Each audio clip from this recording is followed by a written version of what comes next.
shows or join the team at sport-social.co.uk.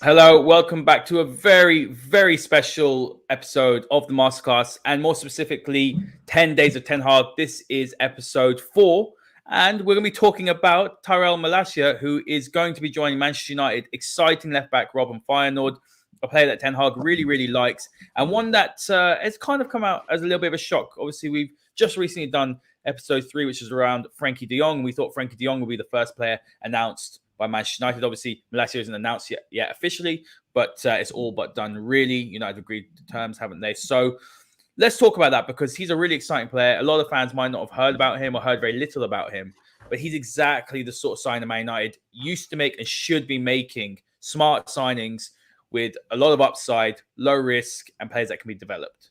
Indeed. Create stars, don't buy them. So you're not really creating Malacia, but what you're doing is taking a young talent, giving him a platform and a coach, and hopefully giving him the skills and the learning that he needs to kick on to be a really, really good player. So yes, here we are. We're in a complete world of Frankie de Jong, aren't we? Everyone's waiting for that one. But of course, Frankie de Jong's agents are doing other business as well. And it just so happens that they are the agents of this player. They're also the agents of Donny van der Beek and the agents of Victor Lindelof. So Malacia has been on the market for a short while now. Manchester United have been interested in him in recent weeks. He's been connected with the football club. United not really made any kind of serious moves for him up until literally the last 24 hours. So where do we stand with this? Malacia was going to Lyon. That deal was pretty much done and dusted. Marseille were also in there. But it did seem that that was all verbally agreed. The player was going to move. And then what happened? West Ham happened. West Ham knocked on the door and said, we would like to buy this player, or we'd at least like to talk about buying him. So can you not sign that deal? So that put a kind of pause on it for a 24-hour period. And John Murtough got a smell and a sniff of it, because obviously he's negotiating with de Jong at the moment and with his representatives for a contract, and it all just completely spiraled out of control very quickly. Manchester United made their offer to Feyenoord. They upped their offer from what Lyon wanted to pay initially. They upped the offer from what West Ham were offering, and it was all agreed in the blink of an eye. So where are we now? The player at this moment in time, as we talk and do our show here for our special masterclass, is agreeing terms at the moment to a contract. I don't think anyone really sees that as being a problem. He's coming in obviously at the lower end of the spectrum of Manchester United earners. But we have a left back who could be a very, very, very good player. And I think it is time that Manchester United shopped in this marketplace rather than, let's say, some of the more inflated marketplaces would have had no success. That's very, very key. What we wanted to see, Rob, is we wanted to see a change, didn't we? And it's very early to say whether things have changed or not, from the old regime to the new regime. And a sign like this, in some ways, excites me more than, say, a Frankie de Jong. We know what we're getting with Frankie de Jong. He's a world-class footballer, complete midfielder, modern midfielder. But Malacia is exciting because it's a player that you bring in with a lot of raw ability and talent, and you can almost mold them and make them into the next superstar. It's what Man United used to do all the time. Guys, a lot of you in the chat right now, make sure you hit the like button, hit the subscribe button as well. Give us a retweet if you see this on Twitter, and make sure you hit that like button so we push the algorithm and get this video out to as many people as possible. But Rob, something I was saying to you off air, which is very, very interesting, was that I was in Portugal about a month ago, and I kept on bumping into these Dutch lads. Everywhere we went, we bumped into them 4 or 5 times over the week that we were there. So we were sitting down and talking to one of them, and he was a Feyenoord fan. And this is just before the Europa Conference League final. And we had a chat about Malacia because United were linked at the time. We do know that Ten Hag has been a fan of him for a very, very long time. I said, look, what is the story with this player? Because obviously linked to Manchester United, United get linked with lots and lots of players. Is he the real deal? Has he got the potential to make the step up And he said to me that he's the best player to come through the academy in years. And we talk about, a lot of quality Dutch players that do come through there, it's almost a revolving door of talent. And he said to me that he's ready for the step up. Man United shouldn't even blink twice about paying the money, 15 million, which is extremely reasonable.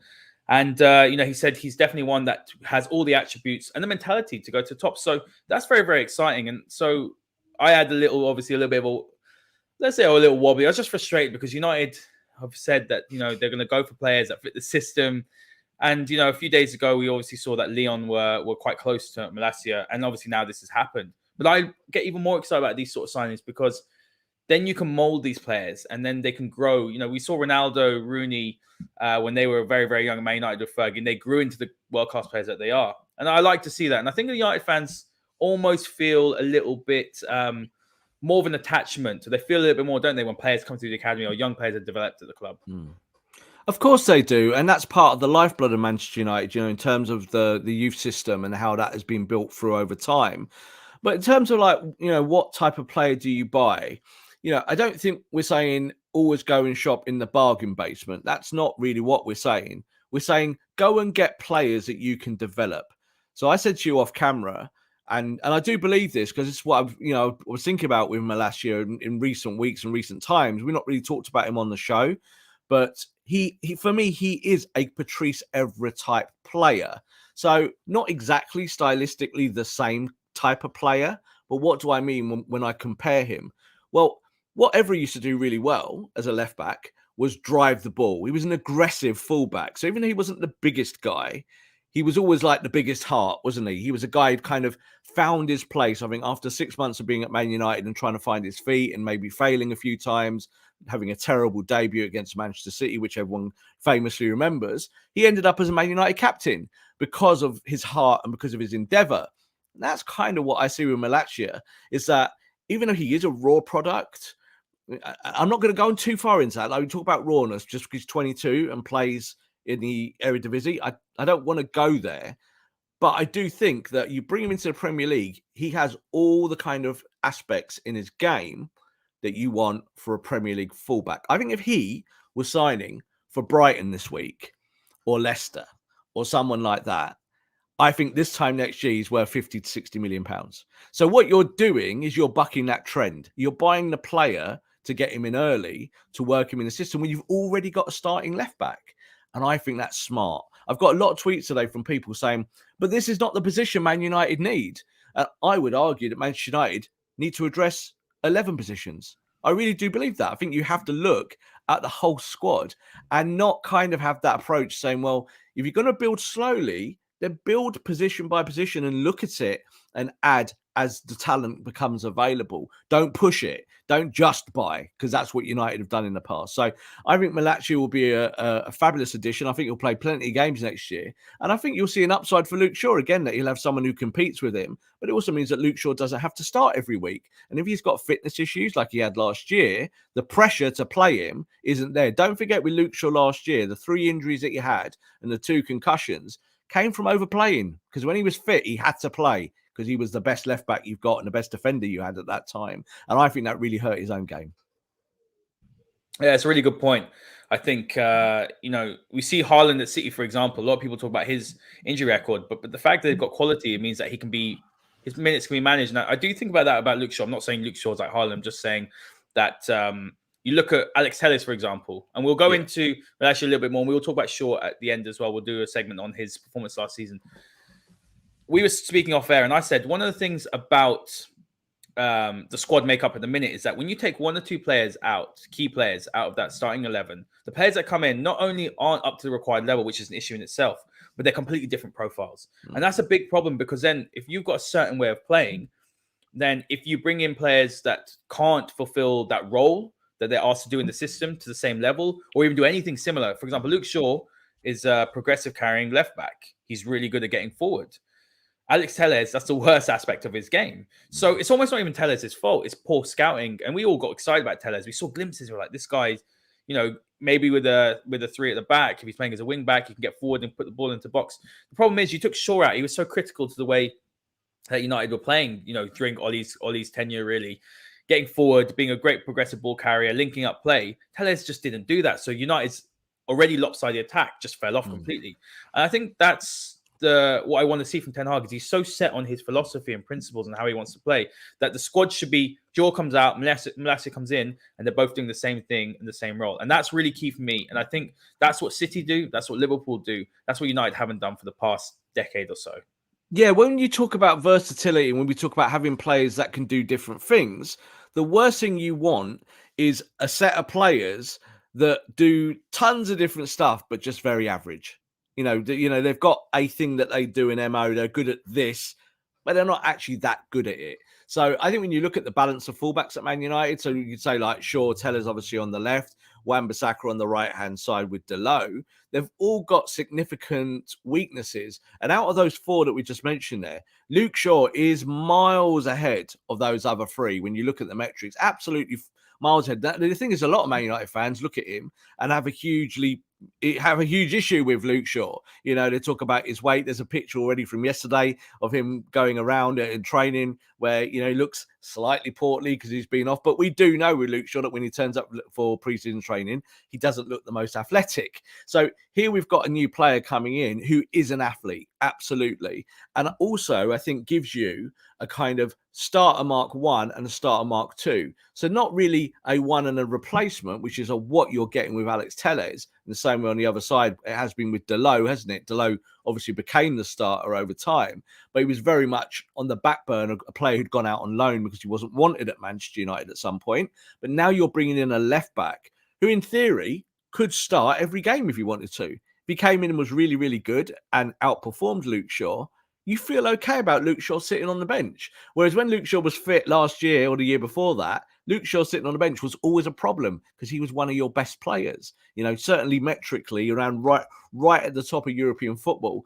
And we'll talk about that, as I said, at the end of the show when we look at his metrics, because they show that even last year when Man United were horrible and Luke Shaw had what was technically a bad season, he was still in the elite level fullbacks for some of these attacking options and what things that he does. So I think this is a great signing because I think that there's a tandem there. And I want to see that in every position, Haider, not just on the left back. I want to see it right back. I want to see it in central midfield. You can't get away with just one player who does one thing.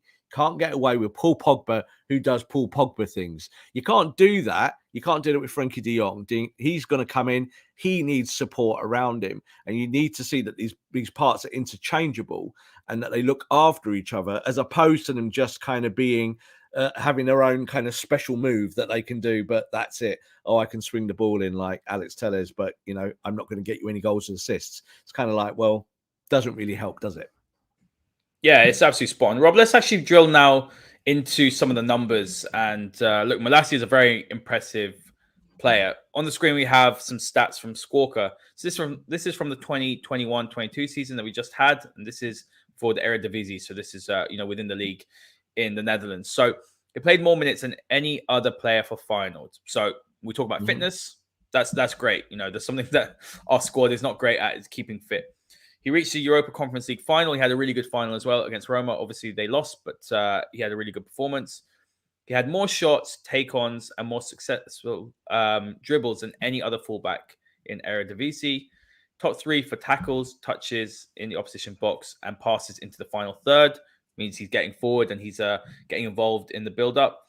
And only Daley Blind is a defender with more touches than Malacia. And obviously, Blind was very, very pivotal for Erik Ten Hag's system. So these are really good metrics. And obviously, he is in the Eredivisie. Premier League is a different animal, different beast. We've seen that with Donny van der Beek. We've seen that with other players as well in the past. Ziyech has struggled. But the metrics are very, very good. And he's, like it says on the screen, he's a perfect modern wing back. Yeah, and looking at kind of all of these things, which are all lovely and fluffy, and you kind of go, well, what's the most important thing here? You look at this, so most take-ons completed. The most important word there is completed. This is the thing. It's not somebody who just runs down, a black hole and doesn't do anything with the ball. I think, again, you could have that that kind of comparison to, say, Delo and Wan-Bissaka on the opposite side, where they do actually get forward. They just don't do enough with the ball. It's a problem, isn't it? So I think here's, well, second most final passes in the final third and the third most tackles in that area. What it shows is this guy likes to operate high up the pitch. So this is how Ten Hag is going to play football. When you look at Malacia and what he does there, he kind of looks like the profile of a Manchester City fullback. Yeah, someone who is not always going to live just at left back. He's not just going to play in a flat back four, but he's almost effectively going to be a winger. So when we talk about wing backs in the modern game and about them being the real fulcrums of your assisting and being either that assist or pre-assist player, this is what you're buying. You're buying a 22-year-old that knows what his own strengths are. A couple of his weaknesses is that he's a bit of a wanderer. So we just said that he's not always going to be at left back. So I think when you look at Luke Shaw is more defensively disciplined. But I think we all agree that Manchester United are at their very, very best when Luke Shaw is raiding and pushing forward. So what you're saying here is that if Luke Shaw's not available, you've got another raiding fullback that can do that job. So this is, I think, a really clever purchase, because say the worst things happens here now, Haider, we're doing the show, and say Malacia, fails a fitness test tomorrow or something like that, and we don't sign him. It shows that United's new recruitment department and the new manager are targeting the right kind of player. And that's almost more important than who you're signing today. You want to get Malacia over the line. You want to get all your players over the line. But this is why I said in the last show that we did about De Jong, patience. You need to wait and look and wait till these deals will materialize. And United have done the right thing on this player. They've waited till the last moment, got him with an offer that's the best offer, and then they've told the player, do you want to come and play for the biggest club in the world? That is seductive. It works. You don't always have to be the ones in the grind at the very beginning. So he's going to be a really, really nice addition. And as I said, Patrice Evra, I see him being that kind of player developing. And if you get a player like Patrice Evra for 12 or 13 million pounds, then you really are laughing. Comparison here, Rob from Joel saying Malacia is like Lamptey, awesome signing. Let's talk about he's actually I say he's short, I'm 5'9", so I can't really talk about height. I can't say I'm a giant myself, but he is about 5'6", 5'7", so he isn't the biggest. So you can see that here on the screen. The graphic says here, his aerial duels one is very, very low. You were not expecting him to be defending that back post. But you're looking at these metrics here, total touches, he's very, very high. Touches in the box, he's very involved in the build-up, like you said, marauding forward. He's going to carry the ball. He's going to get United out of difficult situations. Let's say they're getting pressurized. He can beat his man and go, and he can influence things in the final third. When we're having a look at the way that Ten Hag expects his fullbacks to play, because this is very, very important as well. So what he likes to do, and we saw this last season with Daley Blind as a left fullback, and obviously Blind is a little bit more, I would say, like his qualities are playmaking, right? I wouldn't say he's someone's going to pick the ball up and he's going to go and run. Whereas Masraoui was that sort of player. He was someone that was going to get forward. So you saw that bit of an asymmetric build-up, and Ten Hag liked to do that because then he'd have, an extra player in that build-up, building from the back. Now he's also got Frankie de Jong, so United are going to have a lot of quality. So Malacia is going to be, or Luke Shaw, for example, is going to be that left fullback that's going to maraud forward, and he's going to actually get forward and influence proceedings. He's going to pick up the ball. He's going to, play 1-2s. He's going to combination play, whatever. Then who's the option then for right back? And we won't go into this in too much detail, but let's just touch on it, because technically that right back, if that's the way Ten Hag wants to play, it doesn't have to be a marauding right back. It just has to be someone who holds their position well, can pass the ball. And we were talking off air, but why couldn't someone like Victor Lindelof play at right back? I'm not saying he is a right back, but when you think about Daley Blind's qualities, as someone who's more of a centre back but playing left back, you could see maybe that Ten Hag might do that asymmetric or lopsided setup. Malacia will get forward and he'll be the one that's going to be the attacking fullback. And Lindelof's got a lovely passing range. He's a good passer with the ball, strong in possession, and he just has to hold his position. So that could be an interesting combination along with Varane and Maguire. Well, it could be. And I think this is, again, we talk loads, don't we, on this show about defensive midfielders. It's like, as I said, the running joke with United fans. They always want to talk about defensive midfielders. But how do you get around a world without a top-class, world-class defensive midfielder? Well, you do it in different ways. You do it with asymmetric fullbacks. That's what you do. So you let one go and you let one sit in a little bit more that's defensively minded. So it's kind of a switch to an out of possession 3 at the back sometimes. That's kind of how it is. So they will shift across and you'll let one go. Something that Jose Mourinho used to like doing, but I think in that time it wasn't particularly overly fashionable. It was just something that he liked to do to have a solid base. But I think when you look at these players, you're just saying who would play on the right. It is difficult to say today exactly who you would play there. But what you can say is that when you look at the weaknesses of the 2 right backs that start for Man United, so it's Aaron Wan-Bissaka and Dalot, and their weaknesses are all on the front foot. Like I know people say, oh, Delot's a good attacking fullback. The metrics do not support that. He does not get goals and assists. He really doesn't. The issues for United have always been that they've been a bit lopsided on that side. So do you come with 3 across? And as you said there, you could play Lindelof on that side. You could play Axel Tuanzebe on that side. You've got options at right back if you're going to play a more asymmetric system. And that will also allow you to have maybe, say, De Jong in there with a worker like Fred, someone like that. It means that your shape stays nice and true, that you can be attacking the half spaces. One of the things that we know Ten Hag likes about Malacia, again, from just doing scouting reports and one thing or the other, is that he likes how this player exposes that space. So he won't stand off it. He will go and attack it and push into it. And as you said earlier on, play 1-2s and do things like that. So this is a Ten Hag type signing for Ten Hag. This is why you're going to get him. You're not going to get him just because you need 5 or 6 players. You're getting him specifically to do a certain job that will then help other positions. So again, United fans today have said, we need a right back. Yeah, we do need a right back. But if a good right back isn't on the market for you, then you go and get the good left back and work round it. Get better players in all your positions and you will be a better squad.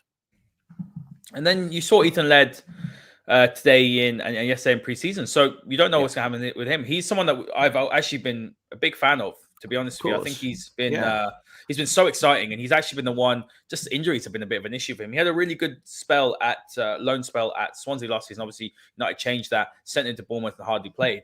But you just don't know which players are going to emerge. He's definitely got the skills and the skill set and the quality to thrive in this system, but it's obviously about keeping fit and whether he's going to get a chance. So it's very, very interesting, I think, when you're having a look at this United squad, because I think there's going to be a few surprises that we're going to see. Certain players are going to play in certain positions and be much better than we think they are. And that's why I say this consistently. It's almost my phrase, system is king.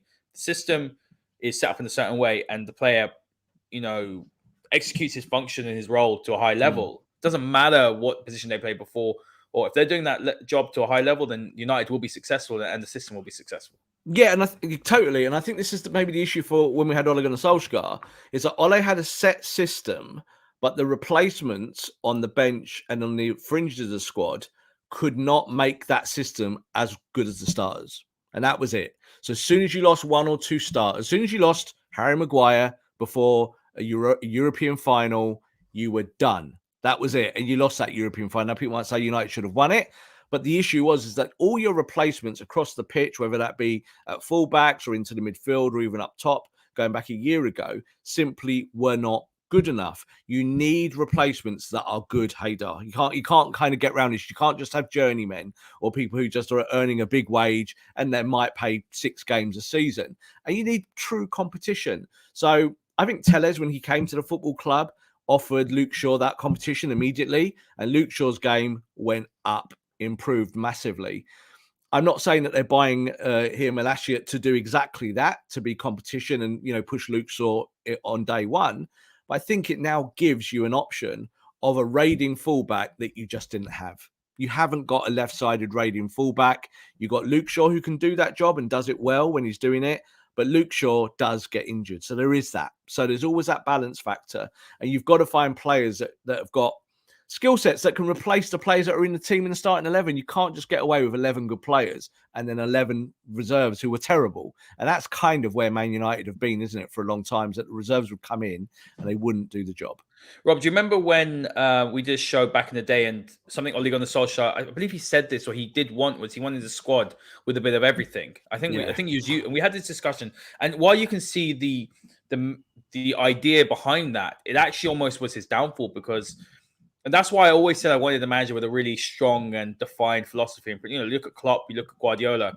This is how I play. I do have a plan B, but all these players have to fit it. And that's why when Klopp came in, all the players that started, obviously, when he first when he first arrived, pretty much left, didn't they? Because they just weren't fit for purpose. They couldn't press. They couldn't do the things that Klopp wanted them to do.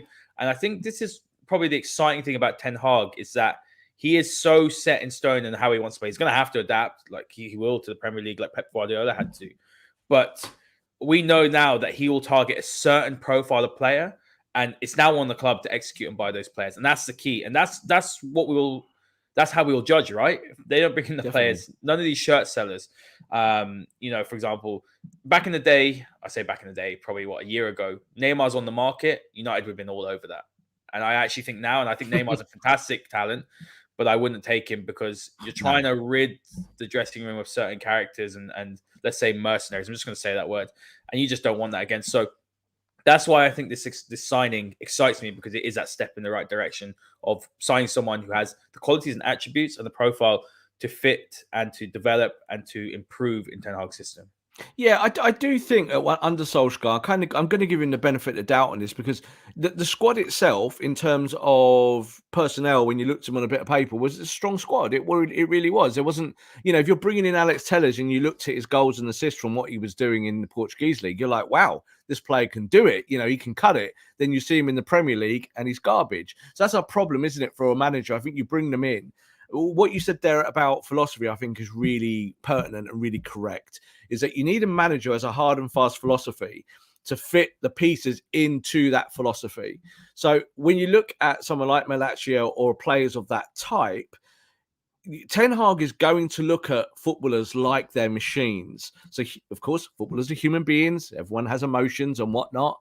But it means that when that bit of the machine isn't working, or you need to change something, that you've got another piece there ready to fit the machine. You don't change the machine, do you? You don't change everything. And that's what Man United had to do at times, where they would literally have to change 6 positions because 1 or 2 players were injured and the balance was completely shot. So this is why this signing makes sense, because it means that if Luke Shaw does get injured, you're just replacing him with another player that can overlap, that can do all of that stuff and that can attack on the left-hand side. Of course, you now need a right back. So like you talked there about Ethan, he's a really, really good player. Didn't really do much at Bournemouth, let's be honest, in the second half of the season, but was really good at Swansea. He probably needs another year out on loan. And there is a lot of young players like that. So again, this is why I'm saying about patience with the fan base, is that you might have to wait a year or two to see some of this work turn to fruition. You need some upside immediately, but at the same time, you need to understand that this is going to take time. And this young lad's coming in, he's going to take some time as well, isn't he? Yeah, that's actually something I want to say. And we will actually finish off talking about Luke Shaw after this slide. But the slide obviously is very, very interesting. You can see the heat map here. And he just covers every blade of grass. And that's really, really important. What United have been lacking is fullbacks that get up and down. Luke Shaw can do it to an extent. He did it really well in that season. I'm not actually going to write off Luke Shaw now. And a lot of people are, that's it, that's the end of Luke Shaw. Maybe in a year's time he will go. I mean, look, Joel's saying here he thinks Telles will be sold first, and Shaw eventually will make way for Alvaro Fernandez, who is a really good talent. So that possibly could happen, but I don't think we can write off Luke Shaw now, because not too long ago, I know he's had one good season, really, apart from before his leg break under LVG, where he looked like an absolute world-class player. But still think Luke Shaw has qualities, and we weren't saying this, a year ago, where he was probably the best fullback probably in Europe, to be honest, Rob. In the world. Yeah. Honestly, he was the best player in the world, left foot back, and he scored a goal when England were in the Euros 12 months ago in the final. So I still watch that goal sometimes. I think what could have exactly. So he was absolutely at his peak, but we know that the whole Manchester United Hall of Cards just collapsed, didn't it? And he was part of that. Yeah. And so when we look at it, I mean, look, this is what Malacia will offer, and it's impressive. He'll get up and down. He'll do what needs to be done. He'll execute Ten Hag's, his instructions. But what I do want to say is that I don't expect Malacia to start immediately. It could be maybe 6 months into the season, Malacia is coming off the bench. And I think that's the key here, is that we've got to be a little bit patient with him. He's a really exciting player. He's got some great qualities and attributes. He's going to be an exciting talent. But this is also a step up to Premier League. And it's only benefits Man United that they still have someone like Luke Shaw as well that they can bed him in slowly. Yeah, and we talked on the Promised Land today on my other show about substitutes this week. And we mustn't forget that in the new season, we're going back to COVID substitutes. So 5 per game. Now, that does change the game, especially for the big clubs who've got those bigger squads and they want to integrate players. I'd be happy here for Luke Shaw to play an hour every game and Malacia to play half an hour. And that means that you're then getting that kind of key rotation in. Also talking about players of comparison, well, obviously I've talked about Patrice Evra, but Patrice Evra, maybe even some of our audience don't remember Patrice Evra. They might be a little bit too young, dare I say. But I think when you look at the modern game, he's kind of got the skill set of someone like Robertson. So when you look at this heat map here, this could be the heat map of Robertson at Liverpool, is that it's all action. It's completely the left side of the pitch and being really dominant in those areas. So it's not a case that I'm just going to close a little bit. I'm going to close you up to the corner flag. So when you look at that heat map, he dominates it from corner flag to corner flag. That's kind of what you want your fullbacks to do. Luke Shaw can do that when he's at his fittest and at his best. But now you're going to have a 22-year-old who does it completely naturally. And that's kind of what you want Ethan Laird to do on the other side eventually, is to be that kind of player that dominates the full right-hand side, maybe like a kind of Reece James type character, to be an attacker, to be a defender, and do everything else in the middle. And that's why I say to you, Haider, I don't want specialists.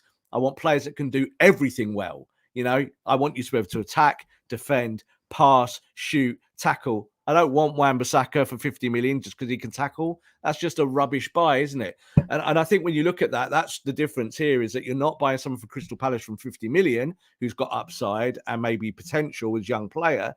You're buying someone here from Feyenoord for 13 million quid, which is not a lot of money. And that's the key, isn't it? So let's move on now to the final segment of the show, Rob. And let's talk about Luke Shaw, because Luke Shaw still is and will be the starting left back, at least for this season for Man United. I think his stock is low. He's a frustrating player, isn't he? Because so much promise when he burst onto the scene in Pochettino's Southampton side. I mean, it was amazing, wasn't he? In terms of his speed, his agility, his fearlessness. And look, he lost a lot of that, let's be honest, with the most horrific leg break. I mean, he nearly lost his leg. I remember seeing an article sort of a couple of years ago regarding it. Had a really fantastic season. Obviously, scored in the Euro final and hasn't really kicked on last season. As you mentioned earlier on the show, a couple of injuries, concussions, they do take it out of you. He has got overplayed. But there are concerns about whether he's going to kick on and become the world-class player. I don't think he is now. I think he can still be a very good player. But I don't think he has it anymore, and maybe mentally, and I don't think physically he can become a top world-class player for a sustained amount of time. We saw it for one season. I don't think he can. But having a look at these metrics here, having said all of that, the metrics are about to prove you wrong. Yeah, they're about to prove me wrong. And I think the surprising thing is, look, he was injured last season, didn't play as much. So it was a smaller sample size. But you're looking here, in terms of assists, he was in the 92nd percentile for fullbacks, which is for left backs, which is world class. Yeah, shot creating actions. So that, for example, is Luke Shaw. The actions that Luke Shaw took led to shots, basically. So it could be passes, it could be dribbles, for example, which is in 95th percentile. So he's one of the best. So world class. World class. It really surprises me. Look, we all know he's a good progressive passer. He's one of United's few progressive passers in their team, and that's been one of Man United's problems. I think Frankie de Jong will come in and change that. Hopefully Maguire can do that a little bit more. We will be doing a centre-back version of the 10 Days of Ten Hag, so that will be coming up at some stage soon. Progressive carries as well. Look, he's still getting 5.18 per game, so it's 67th percentile. So when you look at some of those statistics, like, they are world class, aren't they? He is up there with the best. Then when you look further down, you look at pressures, 22nd percentile, tackles 12th, interceptions 3rd percentile. Look, we know United were very, very poor last season. I think that was a collective problem. It was a team that were poor defensively. It wasn't just one or two players. But when you have a look at this, something for Ten Hag to work with, for sure, with a better system.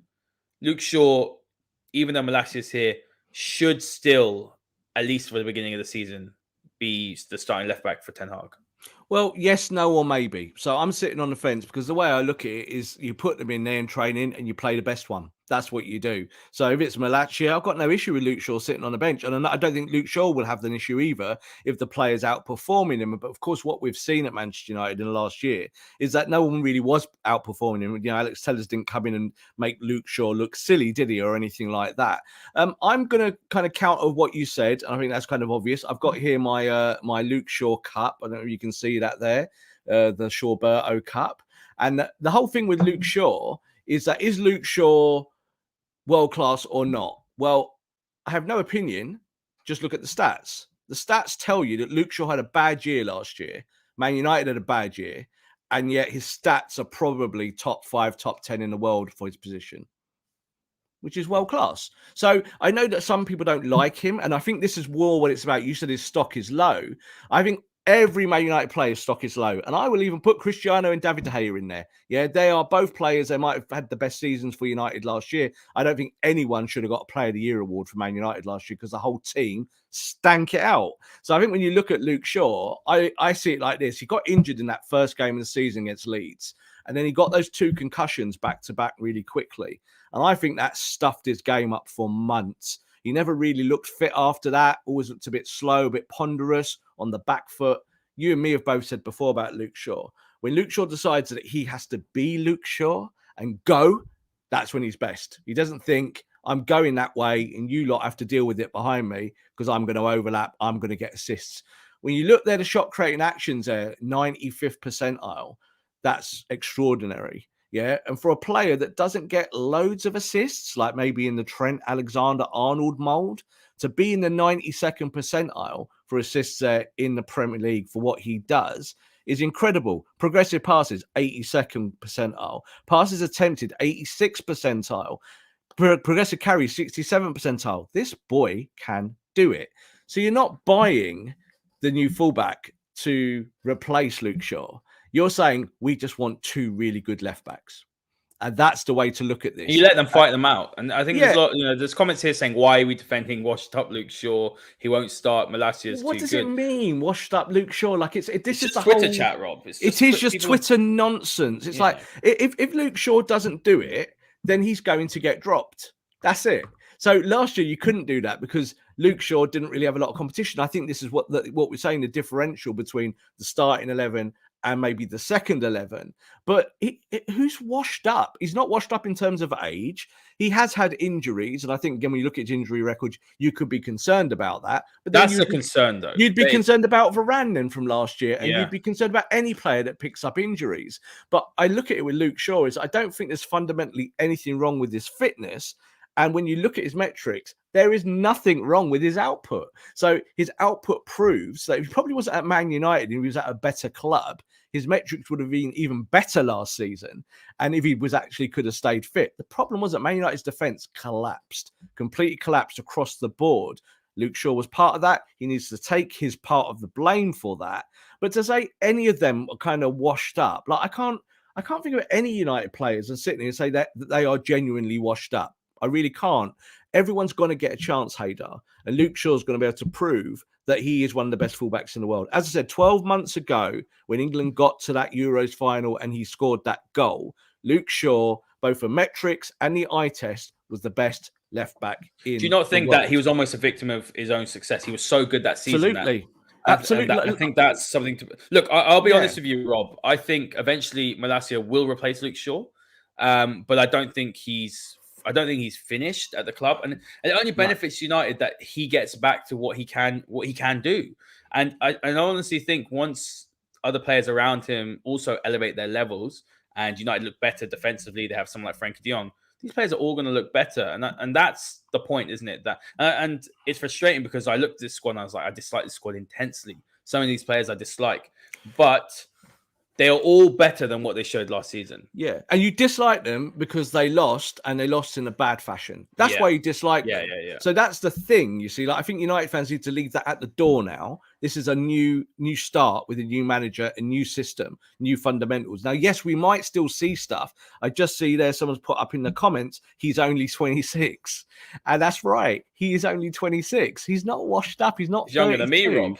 Exactly. So there you go. So that means You and me are both completely washed up, Haider. So this is the problem, just on age alone. So I look at that. You can't say a player that 12 months ago is washed up or finished because he didn't have a particularly good year. That was triggered by 2 lots of concussions. So I think that United overplayed all of their stars in the last, say, 24 months and beyond. That's really hurt players like Marcus Rashford having to play injured. We saw last year multiple players having to play injured at times, and that not kind of helping their own personal form. And this helps that, doesn't it? That you've got a player coming in who is an aggressive left back and a technical left back who can do the stuff that Luke Shaw does on Luke Shaw's best day. And then you can balance it out.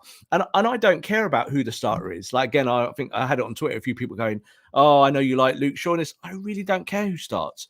You start the team that wins. That's all I care about. If Ronaldo starts every game and scores the winning goal in every match, I'm happy. That's what it's about, isn't it? But what we're seeing with Man United is a real imbalance across the squad over such a long period of time. So that's time that's readdressed. It doesn't matter who the starters are. As long as you win and play a good brand of football, you're going to see us applaud it on the masterclass. Yeah, and that's what it's about, to be honest. Rob, let's move on to the final words. So we've seen, obviously, when we did a show yesterday about Frenkie de Jong, episode 3 of 10 Days of Ten Hag. Make sure you check that out, guys, if you haven't already. So that's a big step in the right direction. Man United finally getting a midfielder who can control and dictate. He can pick a pass, comfortable in receiving the ball when we build out from the back, shows for the ball, such a big part of it as well. Knows the manager inside out. Manager absolutely loves him, has full trust in him. So that's really important. So Ten Hag's got his man. Ten Hag wants a left back who can be developed, who has the qualities going forward, has the ability to step up and become a very, very good player. He's got his man. So that's 2 signings that Ten Hag wants. How important is it now that United go and get the players that Ten Hag wants? If he wants Eriksen, you go and get him. If he wants Lisandro Martinez, you go and get him. If he wants Yuri Timber, you go and get him. I don't think Timber's going to happen. But how important is it now that United buy those profiles that Ten Hag wants so he can start building this squad and start building this team and get them playing the football that Ten Hag wants to play? Well, I think I tweeted out earlier on, and I'll stick with this, for probably the rest of my life. You can't always get what you want in the transfer market, but you've got to go and get what you need, right? So that's not a kind of Rolling Stones kind of lyrical play on words there. That's an actual fact with football, is that Ten Hag needs the players that he sat down with the recruitment team, with John Murtough and with Darren Fletcher and everyone else at the football club. And he's like, I need this core of players to do this. I need Frenkie de Jong because I need someone that can progress the ball, that's technical, that can pass, that doesn't give it away. That's why he's looking at that player.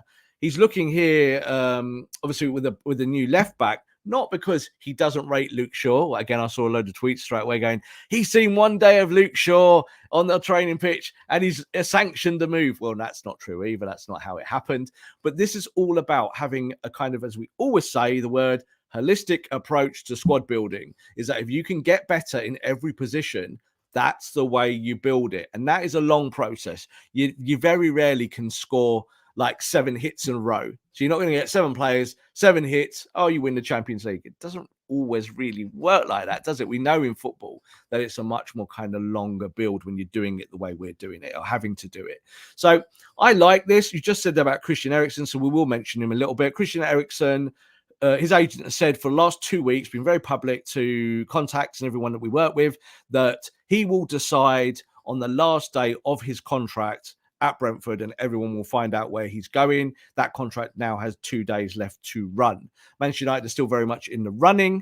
The big choice for Christian Eriksen is who are United signing? That was one thing. So he wanted to know who was coming to the club. He's a big fan of Frenkie de Jong. He wants to play with Frenkie de Jong.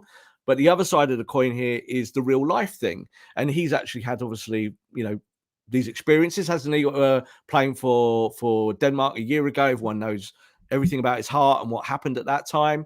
And for him, lifestyle is an important thing. And there is a feeling that he would like to stay in London. So this is a choice for him now, whether he stays in London with Brentford or he goes to Manchester United because he wants the challenge. And what we heard a month or 2 ago was that he was looking for a challenge. So that's the balance of that. Is he a perfect signing for Ten Hag? I think so. I think he's the kind of player, it's a technical player, get the ball in the deck, knows the Premier League, can help you win.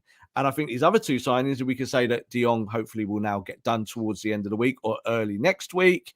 And we look at Malacia and we look at kind of his addition, how quickly that's moved. These are three players, I think, on day one of the Premier League, help you be better.